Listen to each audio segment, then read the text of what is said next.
Good morning. Welcome to another episode of The Electric Bison.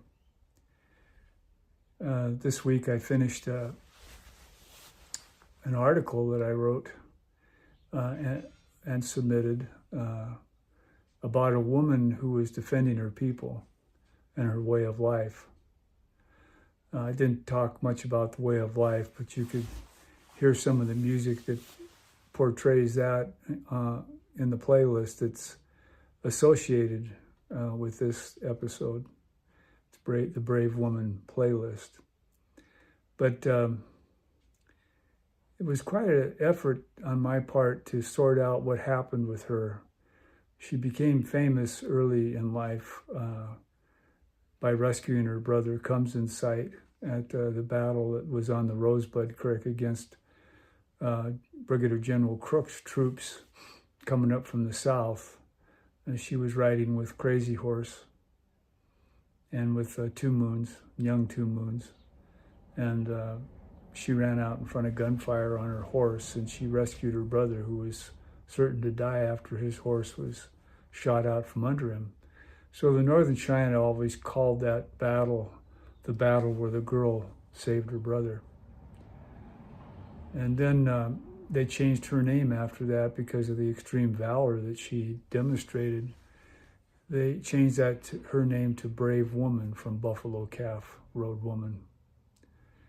Well, then it turns out that after 100 years of silence that the tribal elders at the Northern Cheyenne committed themselves to years ago, in 2005, they announced that she was the person who knocked Lieutenant Colonel Custer off of his horse during the Battle of the Little Bighorn that was only 8 days later. And while people are still sorting that out and how that fits into the overall part of the battle, I decided to write what I knew about it because I'd been told early on, by friends I have on the Northern Cheyenne lands about that event and where she actually did it. She actually unhorsed Custer where that big arrow used to be that would be in front of the Custer Battlefield Cafe, trading post and cafe, across from the entrance to the battlefield. That's where she unhorsed him. And so I wrote this article about that and what I was told happened. And in my way of thinking, it did happen because it explains how Custer's body ended up on top of Custer Hill in the closing minutes of that fight. But you can read the article if they decide to publish it. But after that battle, when the Northern Cheyenne went up to the Red Fork of the Powder River and the Bighorn Mountains down there in what is now Wyoming, they were attacked in the middle of winter and everything they had was destroyed. They were in the cold. It was pretty bad. There was a lot of people froze to death. And they had to get onto the reservation. That was the whole point down in Fort Robinson. But some came north and again fought with Crazy Horse against General Miles in the Battle of Wolf Mountains, or Battle of the Butte. So after that was all over with, the Northern Cheyenne were offered really no choice but to be in a forced march that lasted for 70 days down into Indian Territory, which is today Oklahoma. It was a 1,000-mile walk in 70 days. You can do the math. A couple stayed up here under Chief Two Moons when they opted to become scouts for General Miles. They were very valuable as scouts against the natives that were still out and not on the reservation yet. But anyhow, when she got down there with her husband, Black Coyote, the people that stayed, not everybody came back, but over 300, nearly 400 came back up to Montana. They walked the 1,500 miles back up to Montana, and she was in the group when it broke apart that was with Little Wolf. They wintered in the Sand Hills, and then they came on into Montana. And her husband got in trouble with Little Wolf. He got banished because he killed another Cheyenne, which is the punishment for that is banishment. And she opted to go with her husband in a party of 8 that included her and her husband and their 2 children, and then 4 other relatives, 2 women and 2 men. And they ended up killing a soldier who was repairing a telegraph line up in the on Mizpah Creek south of Miles City. And then cavalry patrols picked them up, brought them into Fort Kehoe, and her husband and the other 2 men stayed in a guardhouse at Fort Kehoe. And then they were tried in the second civilian trial in eastern Montana in Custer County in June of 1879. And so I wrote about that because that's when they were being tried in June 2nd, June 3rd, and June 4th. That's when she died. She was in the Cheyenne camp. 2 Moons had a camp there for the scouts on the Tongue River near Fort Kehoe. It was before the Sioux camp came in later, but they was there for a long time to support the Cheyenne Scouts. And so Little Wolf's people that got back, they went into that camp, and then she and I guess it would be 4 of the other people in that party that got in trouble were in the camp. All the 3 guys were in the guardhouse.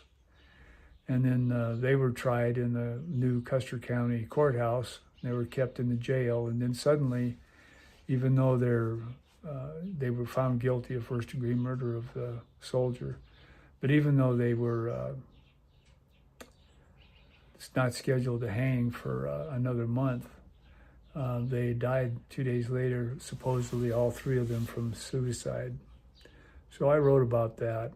And during that time is when she died, supposedly from diphtheria, but I think more likely it was just the weather was bad. Her condition was just depleted, after the battles, after going all the way south to Oklahoma, not living well down there, coming all the way back north on foot.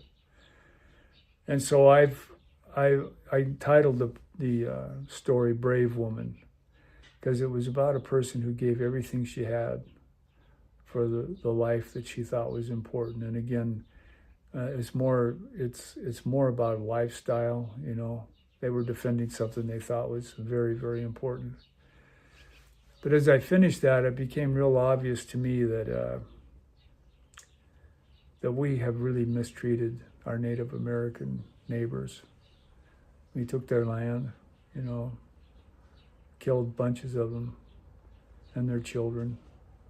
And after a time, you have to really face the facts. And Brave Woman is an example of somebody who really needs to be respected by us. She's part of our state's heritage. She really is. And I think she also sets a standard for, with other women, other Montana women, but sets a standard for what women can do. Sometimes not successfully, but sometimes successfully, but always worth doing to protect our way of life here. There was a guy teaching at the university back when I was in high school named Leslie Fiedler, and he wrote an essay. It was pretty famous, called The Montana Face. And he said Montanans back then, this would be in the 60s, so 60, 70 years ago, he said the Montanans would badmouth the Native Americans, which that's true.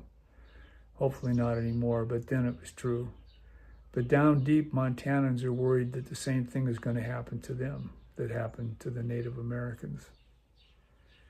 And I think we have to face that now with all the talk of data centers, where all the big money's going nationally, and it's just kind of like the tail wagging the dog, talking about using up water, using up land, the pollution that comes from the power generation that's related to the data centers seems inconsequential when we all know climate change is a problem. And so we may be up against this situation now, especially with all the people coming to Montana. There's some great people moving into Montana. But, watching Yellowstone doesn't quite cut it. What was the other one that's come up now? Madison. It doesn't tell the real story. It's a theme park story about Montana. the Montanans that have been here long, you know, now we're in the 7th generation since the Native Americans were put on the reservation, and we've been formed by the environment that's here, by the country, the open spaces. And I think those of us that value that, especially women, and knowing how valuable that is for the next generations, we need to hold on to that and make good decisions. Anyhow, that's all I got to say. I just have a lot of admiration for brave women and brave women in general.